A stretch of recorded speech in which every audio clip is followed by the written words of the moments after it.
삼손이 새 나귀턱뼈 하나로 블레셋 사람 1000명을 죽였습니다. 이 일로 인해서 블레셋은 삼손을 원수같이 여깁니다. 그래서 그 삼손을 붙잡아 죽이려고 합니다. 그러나 삼손의 힘이 너무나 강하기 때문에 그를 붙잡을 수가 없었습니다.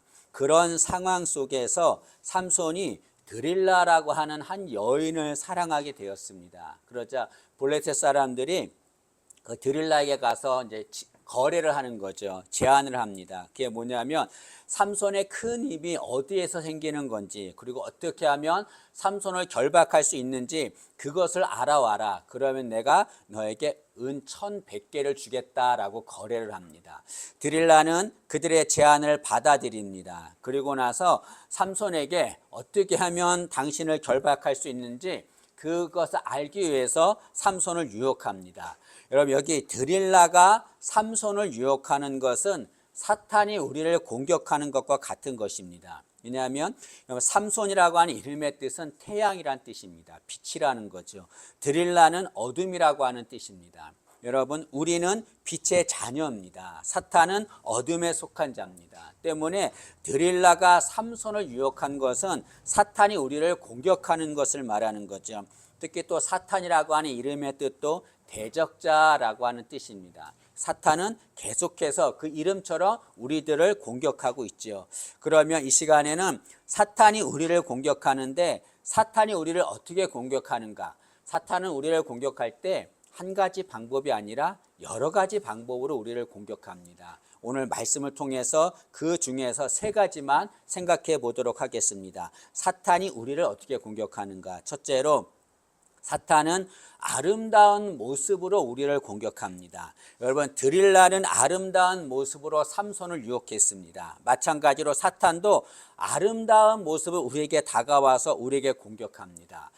고린도후서 11장 14절 말씀입니다. 사탄도 자기를 광명의 천사로 가장하나니라고 말합니다. 이 광명의 천사는 빛의 천사, 아름다운 모습을 말하는 거죠.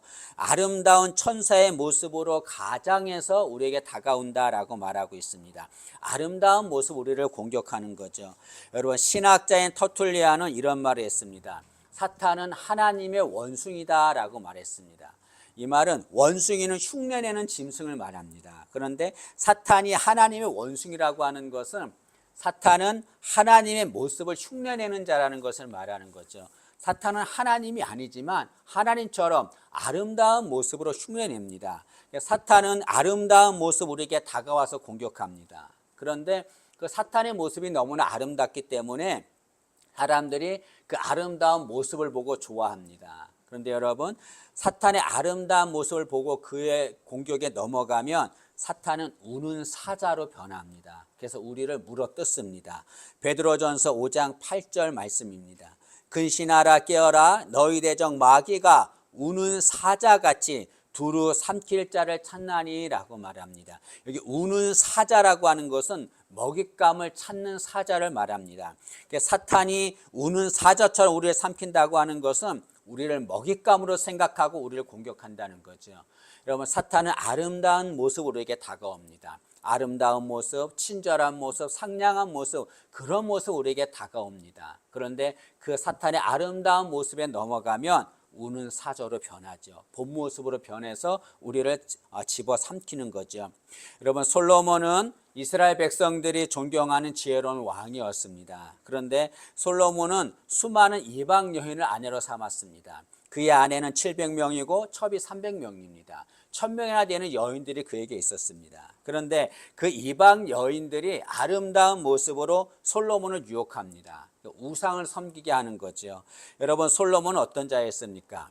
일천번제를 드린 자였습니다. 하나님을 진심으로 섬기던 자였습니다. 그러나 이방 여인들의 유혹에 아름다운 모습에 넘어가서 하나님을 버리고 이방 신전을 짓고 거기에서 우상을 섬깁니다. 그 결과 이스라엘은 나라가 둘로 갈립니다. 남쪽과 북쪽으로 갈리고 그 갈린 두 나라들은 이방 민족에게 멸망당하고 맙니다. 여러분, 솔로몬이 아름답게 다가와 유혹하는 그 이방 여인들의 유혹에 넘어가고 말았습니다. 그 결과가 어떻게 됐습니까?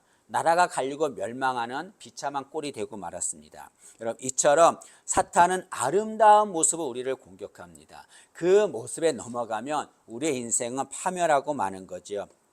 여러분, 여기 사탄이 아름다운 모습으로 우리를 공격한다는 것, 이것이 우리에게 가르쳐 주는 것이 한 가지 더 있습니다. 그게 뭐냐면 우리에게 아름다운 모습으로 다가오는 것이 모두 우리에게 좋은 것은 아니라는 거죠.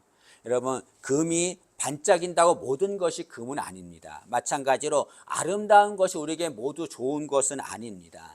때문에 우리는 겉모습만 봐서는 안 되는 거죠. 겉모습만 보면은 거기에 넘어가고 맙니다. 겉모습을 보지 말아야 되죠.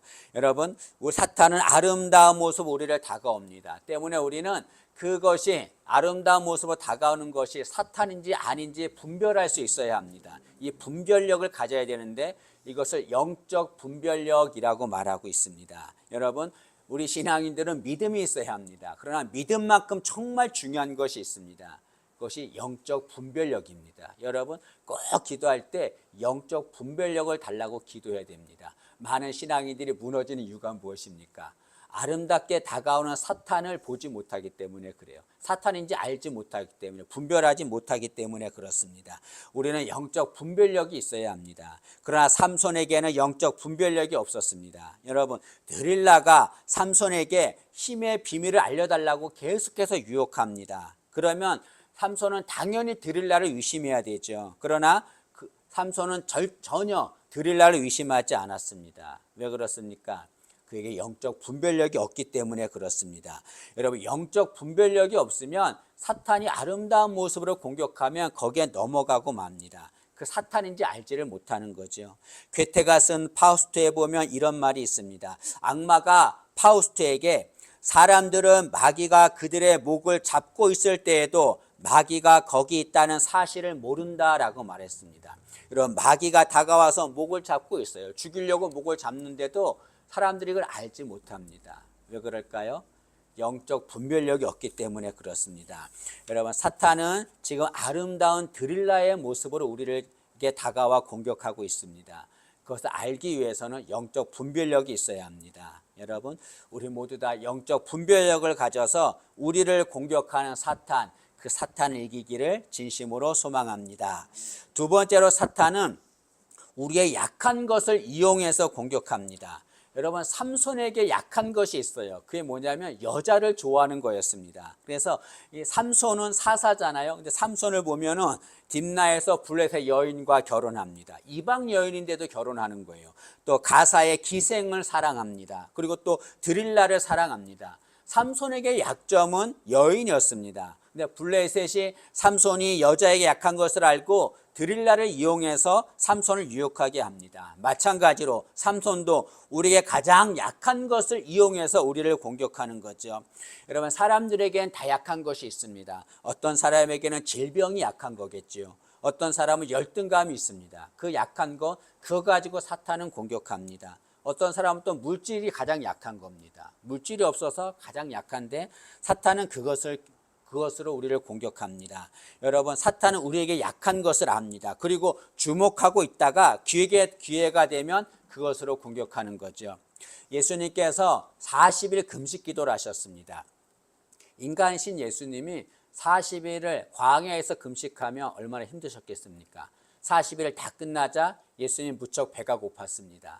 여러분, 사탄은 예수님이 40일 동안 금식하는 걸 기다렸습니다. 그리고 40일 금식 기도가 끝나자 기다렸다는 듯이 주님에게 달려가서 주님의 그 배고픈 것을 이용해서 예수님을 공격합니다. 사탄이 예수님께 돌이 떡이 되어서 먹게 하라라고 요구합니다. 여러분, 이 말의 뜻이 무엇입니까? 지금 인류를 구원해야 되는데 인류를 구원하는 것보다 더 중요한 것은 네가 지금 굶주려 있는 거다. 먹고 살아야 되지 않냐. 인류를 구원하는 것보다 먼저 너 자신을 구원하라라고 유혹하는 거죠. 사탄은 여러분 40일 동안 기다립니다. 그리고 예수님의 가장 약한 것을 포착하고 그리고 나서 비열하게 예수님께 달려들어 예수님을 공격하는 거죠. 사탄도 우리를 그렇게 공격합니다. 우리의 가장 연약하고 나약한 것을 사탄이 누구보다 잘 압니다. 그리고 기다렸다가 그 연약하고 나약한 그 때를 알고서 공격하는 거죠. 여러분, 삼손은 얼마든지 드릴라의 유혹을 물리칠 기회가 있었습니다. 그러나 그 드릴라의 유혹을 물리치지 못했습니다. 여러분, 사탄이 우리의 약한 것을 공격하면 우리는 거기에 패배하고 맙니다. 그 사탄이 우리를 약한 것을 이용해서 공격하지 못하도록 우리는 그 약한 것을 강하게 만들어야 합니다. 그러려면 어떻게 됩니까? 하나님께 능력을 받아야 되는 거죠. 여러분, 삼손은 하나님께 능력을 받아서 드릴라의 유혹을 물리칠 기회가 있었습니다.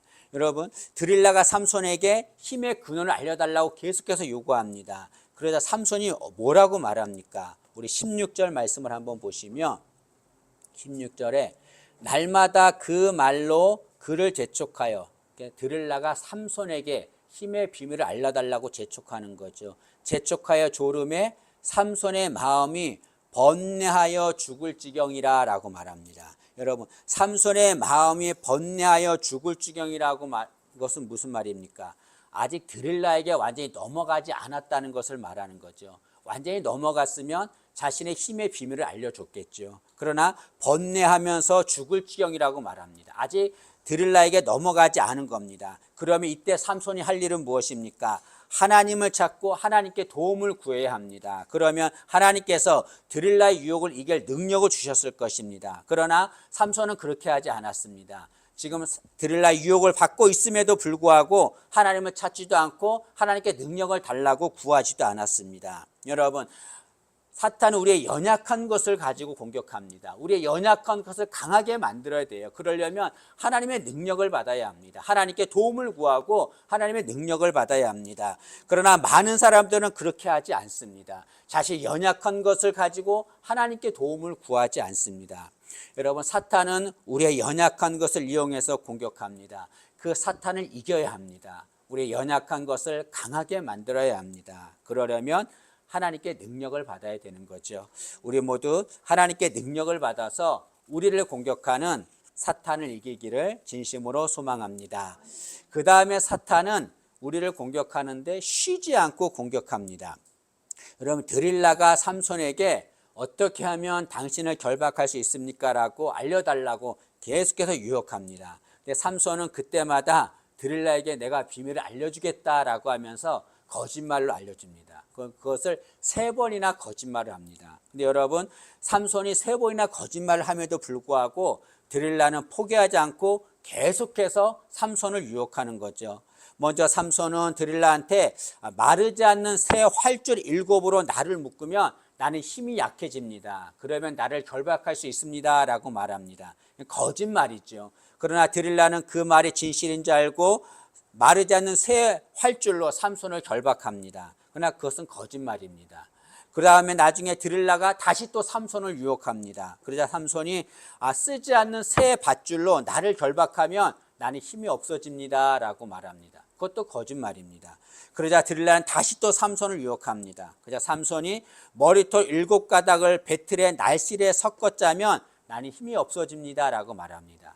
이것도 거짓말입니다. 여러분, 지금 삼손은 데릴라에게 3번이나 거짓말을 합니다. 자신의 힘의 비밀을 3번이나 거짓말로 알려줍니다. 근데 여러분, 드릴라는 어떻게 합니까?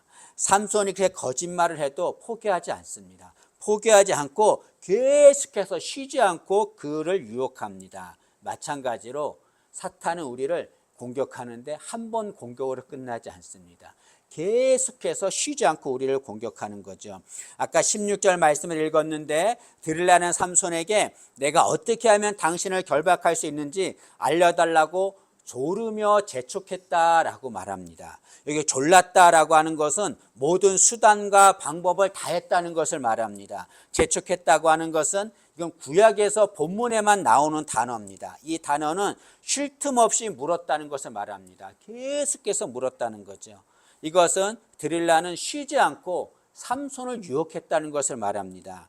여러분, 사탄도 마찬가지입니다. 사탄도 우리를 공격하는데 한 번 공격하고 끝나지 않습니다. 계속해서 공격합니다. 어떤 사람은 내가 사탄의 공격을 이겼다라고 자랑합니다. 그러면 사탄이 다시는 공격하지 않을까요? 사탄은 계속해서 쉬지 않고 공격합니다. 누가복음 4장 13절에 보면 예수님께서 40일 금식기도 하시고 마귀가 공격을 하자 예수님께서 그 사탄을 물리칩니다. 그래서 사탄이 예수님을 떠납니다. 근데 뭐라고 말하냐면 누가복음 4장 13절에 마귀가 모든 시험을 다한 후에 얼마 동안 떠나니라 라고 말합니다. 사탄이 예수님을 이기지 못하고 떠납니다. 근데 어떻게 떠납니까? 얼마 동안 떠나니라 라고 말합니다. 얼마 동안 떠났다는 것은 무슨 말입니까? 다시 와서 공격하겠다 그런 말인 거죠. 실제로 사탄은 예수님을 떠났다가 다시 와서 예수님이 십자가에 달리는 그 순간까지 예수님을 공격했습니다. 여러분, 사탄은 첫사람 아담을 공격했습니다. 그러나 그 첫사람 아담을 공격한 사탄은 지금도 계속해서 쉬지 않고 우리 신앙인들을 공격하고 있습니다. 여러분, 우리는 신앙생활할 때 게으르게 신앙생활해서는 안 됩니다. 왜냐하면 사탄은 쉬지 않고 우리를 죽이려고 공격하기 때문에 그렇습니다. 쉬지 않고 공격하는 그 사탄을 이겨야 되는 거죠. 어떻게 하면 이길 수 있습니까? 주님과 함께 할 때 사탄을 이길 수가 있습니다. 여러분, 삼손이 드릴라에게 유혹을 받은 것은 그녀와 함께 했기 때문에 그렇습니다. 여러분, 삼손은 자신을 뭐라고 말하냐면 우리 17절 말씀을 한번 보시죠.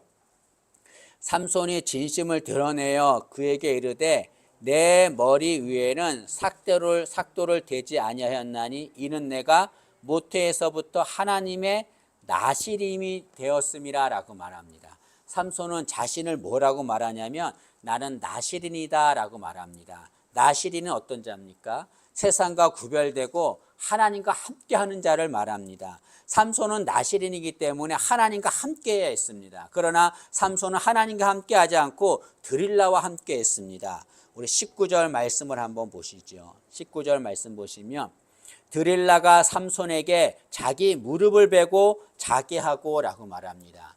삼손이 어디에 있습니까? 드릴라의 무릎을 베고 자고 있습니다. 드릴라와 함께한 거죠. 삼손은 하나님과 함께 해야 되는데 하나님과 함께 하지 않고 드릴라와 함께 했습니다. 그로 인해서 드릴라의 유혹을 받습니다. 나중에 어떻게 됩니까? 블레셋 사람에게 붙잡혀서 눈이 뽑힙니다. 그리고 짐승처럼 맷돌을 가는 일을 노예가 되어서 맷돌을 갈고 맙니다. 여러분, 사탄을 이기려면 주님과 함께 해야 합니다.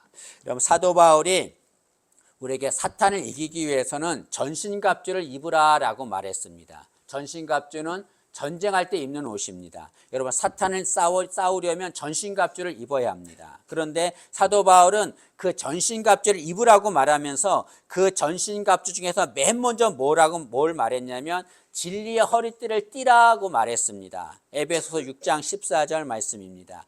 그런즉 서서 진리로 너희 허리띠를 띠고 라고 말합니다. 진리의 허리띠를 띠라고 말하죠. 진리는 무엇을 말합니까? 요한복음 14장 6절에 내가 곧 길이요 진리요 생명이다. 예수님이 내가 진리다라고 말씀하셨습니다. 그래서 진리의 허리띠를 띠라고 하는 것은 예수님과 함께하라는 것을 말하는 거죠. 어떻게 하면 사탄을 이길 수 있습니까? 진리의 허리띠를 띠고 싸워야 돼요. 예수님과 함께해야 합니다. 그럴 때 사탄을 이길 수가 있습니다. 여러분, 사탄은 지금 쉬지 않고 계속해서 우리를 죽이려고 공격하고 있습니다. 놀 때가 아닌 거죠. 주님과 함께할 때 사탄을 이길 수가 있습니다. 여러분, 주님과 함께해서 사탄을 이기기를 진심으로 소망합니다. 여러분, 사탄은 때가 되면 지옥에서 영원히 고통을 받게 됩니다. 사탄도 그 사실을 알고 있지요. 원래 지옥은 사탄을 위해서 만든 겁니다. 그런데 사탄도 자기가 얼마 안 있으면 지옥에서 영원히 고통받은 것을 알고 있습니다. 그런데 사탄은 자신만 그 지옥에서 고통받기를 원하지 않고 한 명이라도 더 끌고 가서 같이 지옥에서 고통받게 하려고 합니다. 그래서 사탄은 계속해서 우리 신앙인들을 공격하는 거죠. 여러 가지 방법으로 우리 신앙인들을 공격하고 있습니다. 여러분, 우리는 신앙생활을 합니다. 신앙생활하고 주 앞에 가는 순간까지 신앙생활을 해야 되는데 이 신앙생활 하는 동안에 우리는 너무나 나태할 때가 많습니다. 여러분, 사탄은 얼마나 열심을 다하는지 모릅니다. 열심을 다해서 우리 한 명이라도 지옥으로 끌고 가려고 하고 있습니다. 그 대상이 바로 나입니다. 그 사탄의 공격을 이겨야 합니다. 여러분, 저도 목사이지만 신앙생활하고 목사 일을 하지만 날마다 이 사탄의 유혹에 넘어가지 않으려고 많이 노력을 하고 있습니다. 우리도 마찬가지입니다. 여러분, 사탄은 예수님까지도 공격한 악한 자입니다. 비열한 존재입니다. 우리도 공격하고 있습니다. 그 사탄의 유혹에 절대로 넘어가서는 안 되는 거죠. 우리를 공격하는 그 사탄과의 공격에서 승리해야 합니다. 사탄은 여러 가지 방법으로 우리를 공격하고 있습니다. 그 사탄의 공격에서 승리하는 삶을 사는 우리 모두가 되기를 진심으로 소망합니다.